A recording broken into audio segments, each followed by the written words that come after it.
remember this special court, that proposition, a proposal that has been talked about a long time ago? Well, now the CJN says it's just about time. The essence is to tackle corruption cases, to give them, well, speedy hearing and all the attention and desires. The propriety of that and a lot more is what we'll focus on now, as we're joined by Mr. Norrison Quakers, a senior advocate of Nigeria. Thank you for coming on this morning. My pleasure. Well, it's interesting, this proposition, because the CJN, undue delays in the prosecution of corruption cases in the country, says is the reason why this is going to be set up. It was being advanced by a lot more by the former AFCC chairman, and now they're going to have it. But the plan is they'll have specially selected judges and dedicated courts, 2-year plan to exclusively handle corruption cases, and you have the High Court in Lagos and Abuja to test this scheme. How do you see this playing out? It's quite frankly a welcome development. It's about time we have the specialist courts. Before now, the attitude has always been that regular courts delay, and justice delayed is justice denied. And I feel that's the reason why the Chief Justice of Nigeria suggested that. But I am of the opinion, just like the last speaker, that the challenge that we have as a country is not in the want of institutions, it's just the attitudinal disposition through rules and regulations. For instance, you have Lagos, for instance, is a test case for that. You have some courts in Lagos that are saddled with criminal matters, and you have some that are saddled with civil matters, and you have some that are saddled with probate matters or family matters. Now, are these courts doing well? Well, initially when they started, they were doing very well. But soon after, we noticed the delay again. Basically, it boils down to the same thing about attitude. As regards whether the CJN can do this, my position is that it's a constitutional thing, the establishment of courts. But it is not as if the CJN is going to establish the courts. If you look at the Corrupt Practices and Other Offences Act, there's a provision there empowering the CJ of a state and then the Chief Judge of the Federal Capital Territory High Court to appoint some category of judges to be given that responsibility of overseeing cases in relation to official corruption. So this is not really the first time. So there's already a legal provision, a legal backing for the appointment or establishment of such courts. But if it's a question of establishing the court, strictly speaking, that cannot be done by the CJN, it can only be done by the National Assembly. But what we're looking at is the courts that are already in place to be strengthened by the appointment or assignment of judges for that responsibility, so they're not inundated by civil cases or blocked by cases. I was going to ask you, establishing specialized courts now, wouldn't that be dissipating energy? Considering the fact that they say the courts as they are now are understaffed?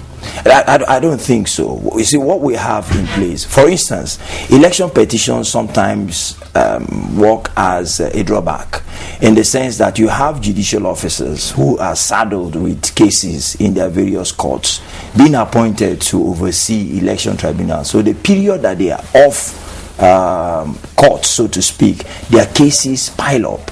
And oftentimes this is almost like saying justice delayed. Now, what you now have in place and what is now being suggested is that rather than have that kind of situation, have certain categories of judges that you now appoint as specialists in relation to particular offenses. Let me give you an example. You have a judge who is saddled with criminal cases. Just a moment, you'll continue with that example. We'll have Mike Guinea on the line. He's the resident electoral commissioner in Cross River State. Hello, Mike, can you hear us?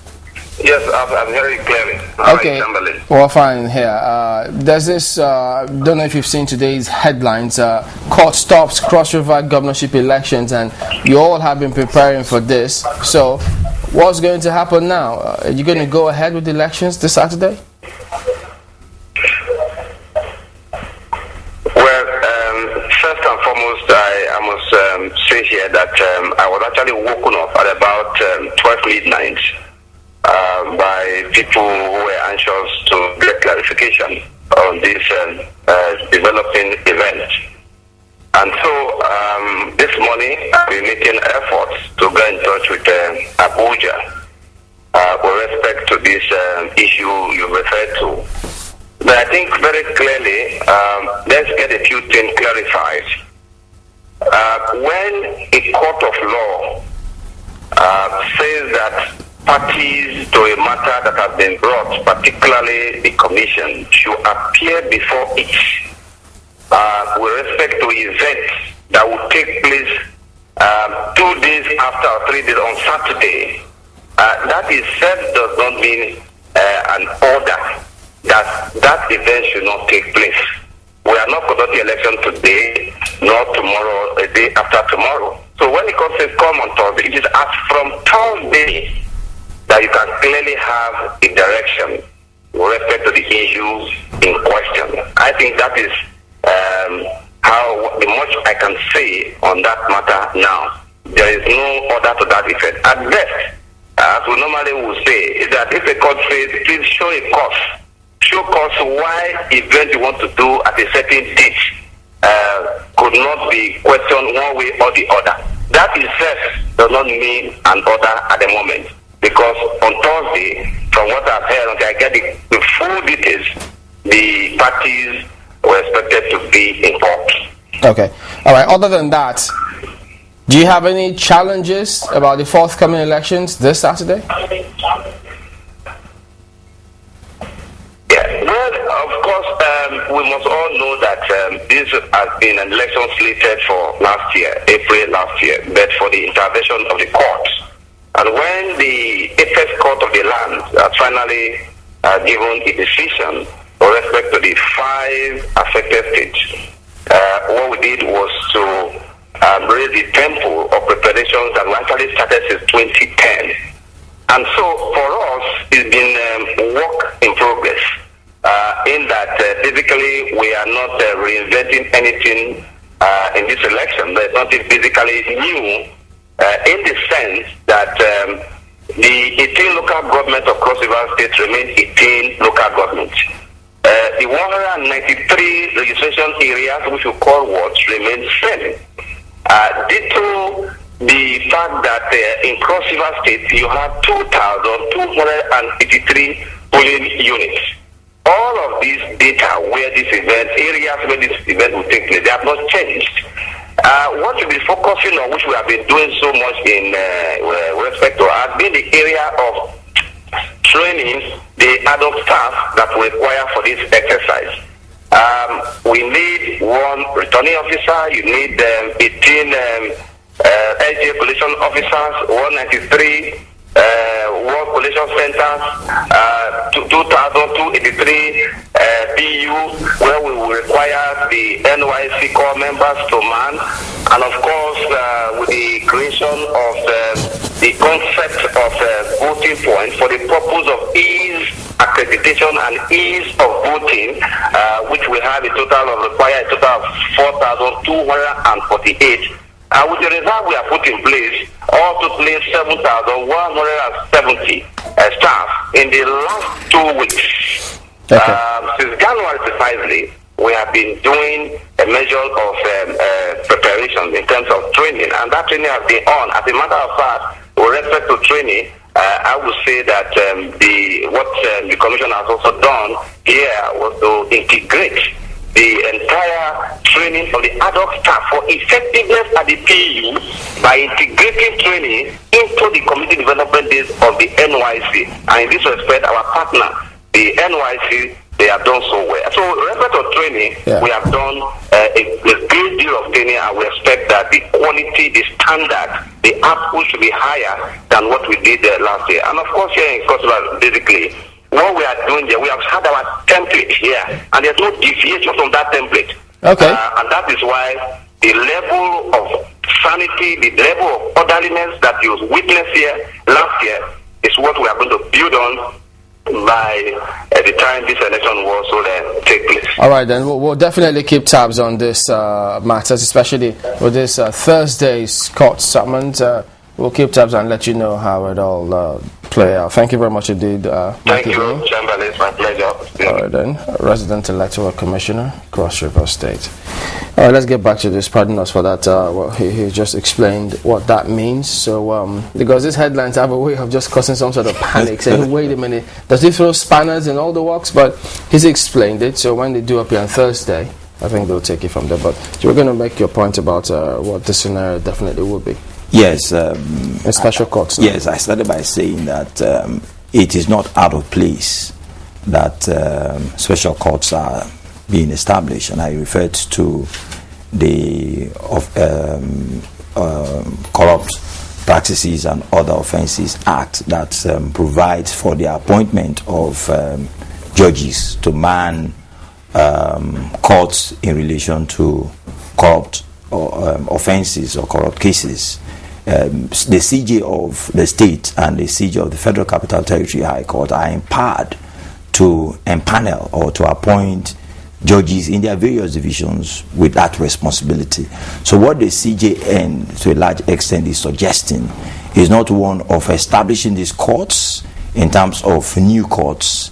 It's giving responsibility or appointing judges and giving them that responsibility to man this court. So you take them out of the regular courts and you now make them specialist judges in relation to these special courts. Now, as regards the workings, it's merely administrative. And I recall that I did say that the election petition tribunals, to a large extent, have also impacted negatively on our administration of justice, in the sense that when an election petition judge is appointed, cases in that particular court suffer. And so you have cases that linger for months without any hearing. So to a large extent, that also impacts on other judges who are also seated, because oftentimes you find situations where litigants and lawyers now write to the CJ of the state that cases before this particular judge who has been appointed as an election petition judge be transferred to another court. So you have a situation where a particular judge already has, let's say for instance, 50 cases. Now he's now been assigned more cases as a result of his brother judge who is not available to sit and hear matters that are pending before him. And I think it's all of this that has now led to the CJ now suggesting that the way forward is to ensure that you have these courts. And I recall recently the attitude of some judiciaries outside Nigeria, their disposition to Nigerian courts. They have no confidence in the Nigerian legal system, and it's because of cases that linger for so long. You know, when you were talking about special courts, you had approached it with some measure of cautious optimism, in the sense that it's not really about the courts themselves. You gave the example of Lagos State, where we had specialized courts. Do you really think that this will make a difference? It might. It largely depends on the people who are appointed and are given the responsibility. I started by saying that the last speaker who spoke on the Sokoto election did say that the problem that we have is attitudinal disposition. Because that's very important. If you look at the Human Rights Watch report on corruption cases, everyone is in it, the one that was released August last year, I believe. They gave an example of the Bode judge case, where the judge who sat on that particular case, I mean, I think the case was heard in record time and judgment delivered in record time as well. That judge was later transferred to a family court, you know, to hear family cases, and it seemed that it did have some kind of effect. Was it a lesson to other judges that if you do this, this is what you most likely might get? I don't want to read that into, I don't want to construe that conduct as one that's marks of corruption or some inducement. The way to look at it is assignments are done by the CJ of the state, who is the head of the court, just like the CJ of the CJN is the head of the Nigerian judiciary. You have chief judges of various states who are the heads of their courts there, and assignments are done regularly, postings are done regularly. So you can be posted anywhere? Yes, you can. But for it to be documented, and for the head of the AFCC then, Farida Waziri, to have made plenty of noise about it because she wasn't happy about that particular transfer. She felt that judges like that should remain because they have cases that continue to pen and linger on for so long based on, you know, whatever tactics that the defendants decide to use. No, regrettably, it is the prerogative of the Chief Judge of the state to do the transfers. But in doing these transfers, a number of things ought to have been taken into cognizance or recognition. Part of it is if a judge is doing so well as a criminal court judge, for instance, you might have some hesitation, or you might have some caution in transferring such a judge, and you also have to be careful so that it does not raise some suspicion or as it has done in this particular instance. But as regards assignment, as regards posting, the Chief Judge of the state has a right to post the brother judges to any division, to any particular court that he so or she is. In this case now, when they become specialist judges in this new courts that will be set up, do you also see this kind of transfer? It cannot happen because when you have, the only transfer that you can have is probably transfer within the particular division of those specialist courts. But not from cases. Yes, not from you can't take, for instance, a judge in a criminal court and take him to a civil court, as it is in England. Once you get into the system, into the criminal court system, you're there until you retire. If you get into the civil court system, you're there until you retire. So you cannot have a judge who is in the criminal division and then you take him from the criminal division to the civil division. Okay, that is where the specialist courts will now bring about the difference. One of the notions being pushed forward that are supporting the establishment of these specialized courts is that the lawyers seem to waste a lot of time, always adjourning cases. Now, when you talk about specialized court judges, are we also going to be looking at specialized lawyers? Not necessarily. We already have that in place to a large extent. It might not be as it is in other developed societies, but you have situations or instances. And what's the guarantee that these lawyers in these specialized courts will not be wasting time, will not be asking for unnecessary One of the things that we always talk about is that you cannot legislate conduct. Regrettably, you cannot legislate the way and manner a man should conduct his case. If, for instance, he takes the advantage of the rules, he can use it to his own advantage to stall. You cannot legislate conduct. You can't legislate conduct.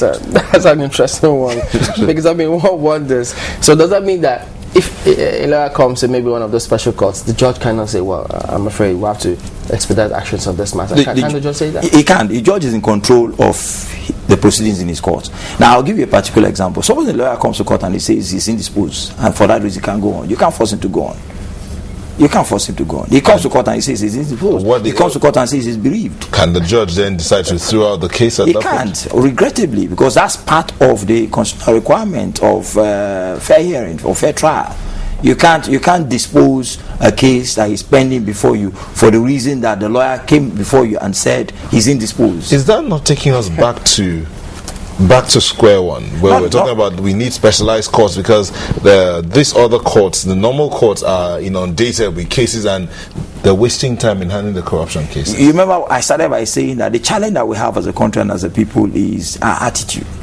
It's until we get it right. If you take the rules, the new rules of the Lagos State Procedural Rules, and you look at it, it talks about dispensation of justice within record time. It talks about commitment to justice. Now, by the time you look at all of that and you now approach the court and you see what goes on in court, you sit back and you ask yourself, is the principle and the philosophy and the spirit of this rule not being defeated? Only very recently, sorry, I'm digressing a little, the NBA president was said to have spoken at a forum, at the Supreme Court, a valedictory session for one of the Supreme Court judges, and he stirred the hornet's nest. What do you make of that? I am in total agreement with him, quite frankly. It's about time we start doing all of this. It's about time we start sensitizing the system. It's about time we heat up the system, so to speak. If you know a judge is corrupt, for crying out loud, make it known that the judge is corrupt. He has no business being there. Some years back, Justice Kayode Esho was given the responsibility of x-raying the judiciary, and he came up with a list of judges that were corrupt, but nothing happened at the end of it all. The list, the report is still there. The report has not been acted upon. And I think the time has come for us to now start blowing the whistle. If a judge is corrupt, it's not just dangerous to his family, it's dangerous to the society as a whole, and he has to go. Imagine a situation where a known felon, a known criminal, all odds are against this criminal. The facts are there. And then you get to court, a judge makes a pronouncement acquitting such a person. What has he done? He has injected a criminal to the society.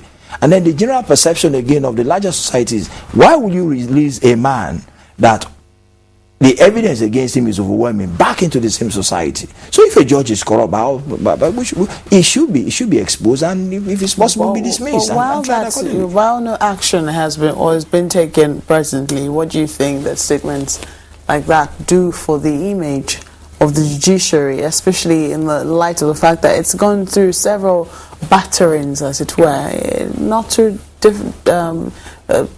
recent past? No, incidentally, it's not just the president of the bar that is in this alone. I remember even the current CJN, when he assumed the leadership of the judiciary, he did say that any judge that is found to be corrupt will be shown the way out and will also be prosecuted.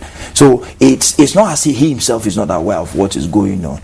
We need to sanitize the judiciary. In some, I remember a particular country, politicians are corrupt, legislators are corrupt, but one institution that they cannot afford to see corruption in is the judiciary. And why is it so? Because that is the hope of the people. Because once the judiciary is corrupt, then you lose control of every other thing. And that's what I think that this present administration is trying to guard against. And that's what I think the present CJN is also trying to do, to have a situation where investors will also have confidence in our legal system. I just said a few minutes ago that imagine a judge in UK expressing doubt about the Nigerian judiciary. That's a shame. Expressing lack of confidence in our judiciary, and that's something. And so that's the essence of all of this that we're now trying to do, that trying to sanitize the system by ensuring that corrupt judges don't escape the radar. Once they are corrupt, they're shown the way out. And will there be that the drive to see these people prosecuted, or to see these rules, as you said, is the spirit of the rules not being defeated already? The drive to implement the rules, will these still be there? It will, because you see, like I said, essentially the reason why this is so is because Nigerian lawyers are now beginning to go out to do things.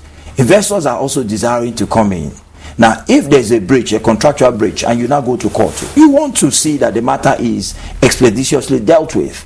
And so that, to a large extent, will also impact on the way and manner your business is being conducted, and the way and manner that clients outside will continually to engage you. But the situation where there's an issue, you take it to court, and then the matter lingers in court for years. Now, what will be the mindset of the investor or any other would-be investor as regards investment in Nigeria when a breach occurs? In recent times, it appears that arbitration is now taking the front burner as opposed to litigation, because to a large extent it appears that people are no longer having confidence in the judiciary, and it's because of all these things about delay, about corruption and all of that. So in order to address all of these issues, that's why I think the CJN is coming up with this policy, and that's why the MB is also saying that, look, we also need to blow the whistle on judges that are corrupt. So it's not enough for us to have an holistic overhaul of the judicial system without addressing these other issues. Still talking about, sorry. Yeah, I was going to say, what about lawyers that are corrupt? Because, the accusation was not just on judges. I mean, there were the cases where he said that, ex-judges act as conduits, and even lawyers as well. Certainly. So how do you begin to, No, there's a disciplinary committee of the bar. And I'm not too sure if you follow it on a regular basis. Sometimes it is published in the papers. Lawyers that have been debarred, lawyers that are standing disciplinary proceedings, disciplinary hearing, lawyers who have been reported as carrying out unethical and unprofessional conduct or practice. So that is also ongoing. And then you also have a situation where some senior advocates have also been reported to the Nigerian Bar Association, and right now they are being investigated. And so they I think they need to report it a lot more. Yes, because it will help galvanize the society. It's for me, I think I see it as an holistic thing. It's not going to be done piecemeal, but you see, right now were showcasing and mirroring the judiciary and not the lawyers as a whole. But it's an holistic thing. If we come back to the question of attitude and the political state of Nigeria, are you not afraid that this clamor for establishing of specialized courts will also bring about clamor for specialized courts to handle corruption matters?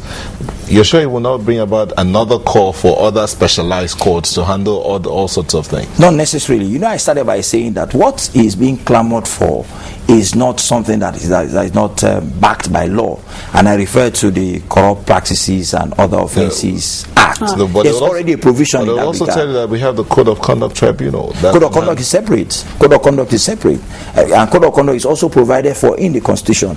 Look at, for instance, the Economic and Financial Crimes Commission Act that also empowers the EFCC to also prosecute offences. Where are these offences prosecuted? Also in the regular courts. But you see, incidentally, in doing that, what you now have is the Chief Judge of the State, in looking at the regular courts, having been empowered to ensure speedy hearing of EFCC matters, will assign the responsibility to a particular judge. So you have maybe one or two judges. You have situations where cases involving the Economic and Financial Crimes Commission are assigned to maybe one or two judges, and their responsibility is to ensure that these matters are treated expeditiously. In addition, there's also a provision under the Economic and Financial Commission Act that says that there is no room for stay of proceedings. So once the matter starts, it must go. Look at the body judge case. Look at the way and manner it went and the way it ended.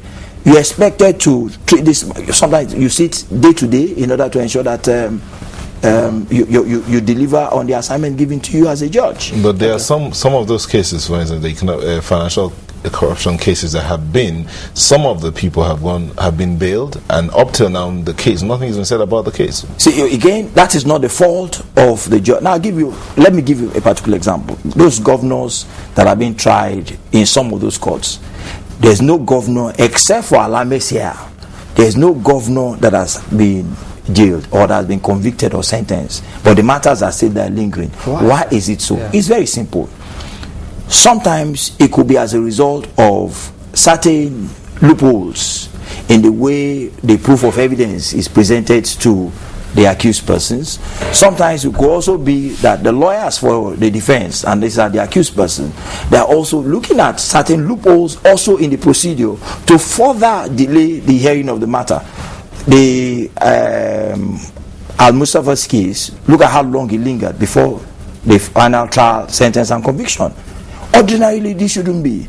This was a matter that started, went on appeal, several appeals from the High Court to the Court of Appeal to the Supreme Court, and back again until finally it was disposed of. And even about 12 years. And even then, lawyers are still saying that, you know, it was a backhand justice, as it were, in the sense that it seems there was no concrete evidence that was relied on aside the testimony of. No, lawyers will always be lawyers. It's and that's why you have the appellate court. If you feel aggrieved, the appeal court is there for you to approach. But it's not for us to sit and criticize judgments on the page of newspaper, or even come here and criticize. It is absolutely wrong, and it's totally uncalled for. And that's why the constitutional provision is there. If you feel aggrieved about the outcome of a judgment, you have a right to appeal. You have 3 heads at the Court of Appeal to look at the case that one judge looked at, and then if it's possible to overturn it, but if it's not possible to affirm it, and that's why the appellate court. Even though we thought that was basic in law, but we see lawyers do that, and we wonder that it's wrong. Why is that happening? It's wrong. But then Chief Akinjide talked about reform in the bar and the bench, and that if that doesn't happen soon, you may have things collapsing on our faces. Rightly so, and that's the essence of all this ongoing about the reform, about the interface of the bar and the bench, because we're members of the same institution, we're all on the same side, and our responsibility is to ensure that the law works as an instrument of social engineering. Is there a way, or would it be necessary for them to say, well, members of the public, if you have any comment whatsoever, you could also bring it to us, or if the judiciary can handle this all by themselves? Yes, it's all part of it. For instance, if a lawyer in court misbehaves, the client or members of the public are at liberty to report such conduct either to the professional body, the Nigerian Bar Association, or even to the office of the CJN.